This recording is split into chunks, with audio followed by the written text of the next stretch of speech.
내 안에 있는 사람은 자신을 이렇게 놀라운 사랑으로 돌보아 주시고 아껴주시는 하나님의 사랑 때문에 눈물을 흘립니다. 사랑하는 성도 여러분, 이 여인들처럼 예수를 사랑하십시오. 그래서 눈물이 있는 신앙생활을 회복하기를 주님의 이름으로 축원합니다. 마지막으로 살펴보고자 하는 것은 자녀를 위한 눈물입니다. 예수님은 둘째로 너희와 너희 자녀를 위하여 울라는 유언과 같은 당부를 하셨습니다. 침묵 속에서 형장을 향하시던 예수 그리스도께서 자기를 위해 슬피 울며 다른 여인들의 눈물에 대답하시듯이 말씀하셨습니다. 예루살렘의 딸들아, 나를 위하여 울지 말고 너희와 너희 자녀를 위하여 울라고 하셨습니다. 먼저 당신을 위해서 울지 말라고 하셨는데 이는 두 가지 이유 때문이었습니다. 먼저 하나는 당신의 죽음이 결코 비참한 패배가 아니었기 때문입니다. 아직 믿음이 모자라는 이 여인들이 보기에는 예수가 힘이 없어서 빌라도에게 재판을 받고 로마 병정에게 끌려가고 있다고 생각했을 것입니다. 그러나 당신의 죽음은 이미 영원 전에 계획된 것이고 어차피 인류의 구원을 위해 지셔야 할 대속의 죽음을 당하고 있는 중이었습니다. 그래서 요한일서 4장 9절은 이 하나님의 지혜에 대해 다음과 같이 말합니다.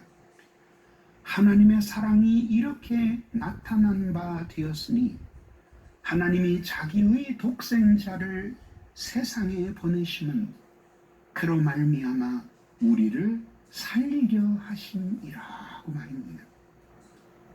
여기서 세상에 보내셨다고 하는 것은 단지 오신 것만을 뜻하는 것이 아니라 죽으심으로 하나님께 돌아가는 것까지 포함하는 것이니 그분의 죽음은 실패의 죽음이 아니라 오히려 우리를 대속하기 위한 하나님의 지혜를 따른 것이었습니다.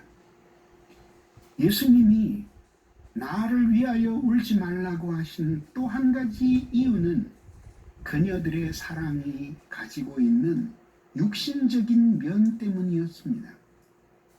예수를 위해 통곡하는 그녀들의 사랑을 나무랄 수는 없었으나 그 사랑은 다분히 육신의 정에 매인 사랑이었습니다. 여인들은 마땅히 하나님의 위대한 계획을 더 잘 알아 인간 예수와의 정을 넘어 사람들에 대한 사랑으로 확장되어야 했습니다. 그러면서 예수님은 그녀들이 진심으로 울어주어야 할 대상이 따로 있음을 말씀하셨습니다. 너희와 너희 자녀를 위하여 울라고 말입니다. 이 말씀은 역사적으로 일어날 예루살렘의 멸망을 염두에 두고 하신 말씀이었습니다.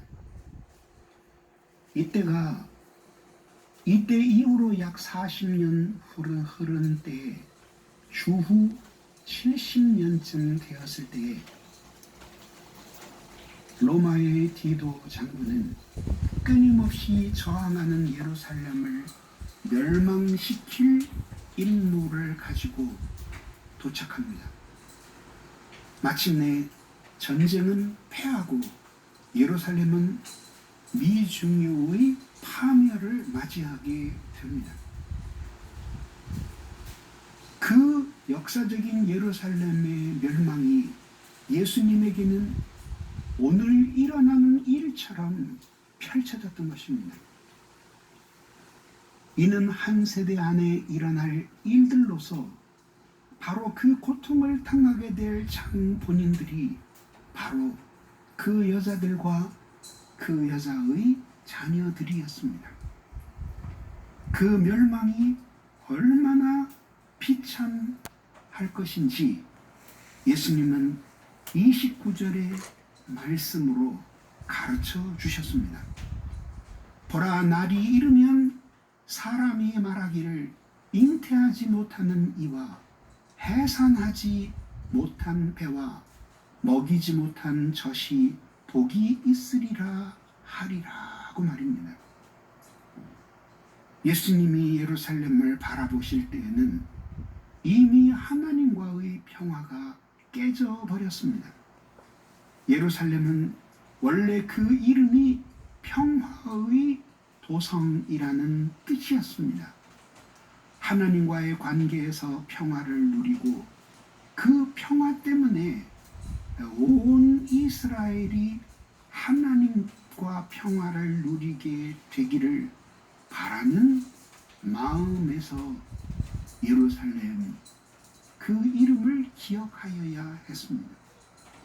그러나 그 당시 이미 예루살렘은 타락했고 그 하나님과의 평화는 깨졌고 심판을 눈앞에 두고 있었던 것입니다. 너희와 너희 자녀를 위해 울라. 이는 예수 그리스도에 대한 눈물이 아니라 자신들을 위해 눈물을 흘려야 하고 또 그들의 자녀들을 위하여 울어야 한다고 당부하셨습니다. 왜냐하면 그 자녀들이 자기 세대의 예루살렘의 멸망을 겪게 될 사람들이었기 때문입니다. 곧 죽으실 예수 자신보다 자기의 자녀를 위해 울기를 바라셨던 것입니다. 신자인 부모의 가장 큰 의무는 자녀들을 진실한 회심에 이르게 하고 회심에 이른 자녀들은 그 은혜를 간직하며 하나님을 사랑하게 하는 것이었습니다. 그런데 우리는 왜 자녀들을 위해 울지 않을까요? 그들에 관해서 생각은 하고 때로는 걱정을 많이 하지만 눈물 흘리지는 않습니다. 무엇 때문일까요? 세 가지 이유 때문입니다. 첫째는 자녀를 진심으로 사랑하지 않기 때문입니다.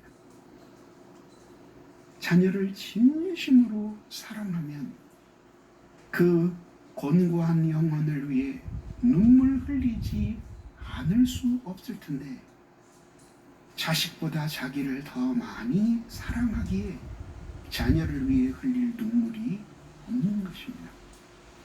두 번째는 예수를 사랑하지 않기 때문입니다.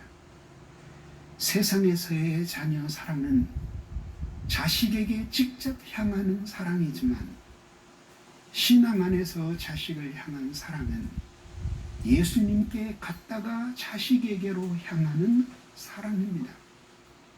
주님을 위해 눈물 흘릴 수 없는 사람이 주님 안에서 주신 자기 자식을 위해 어떻게 울 수 있겠습니까? 예수를 사랑하는 사람은 눈물이 많지만 예수를 사랑하지 않는 사람은 눈물이 없고 그래서 자식을 위해 울지 않는 것입니다. 마지막 세 번째는 자신을 위해 울 수 없기 때문입니다. 자기의 불쌍한 영혼을 위해 울 수 있는 사람만이 자녀의 영혼을 위해 울 수 있으니 이는 그 슬픔이 모두 그리스도를 향한 사랑에서 비롯되기 때문입니다. 자신이 고통을 겪으면서도 기도하지 않는데 어떻게 자식의 신앙을 위해 기도하겠으며 자기가 죄를 지으면서도 회개하지 않는데 어떻게 자녀의 영혼이 하나님께 돌아오도록 눈물을 흘릴 수 있겠습니까? 부모는 자식을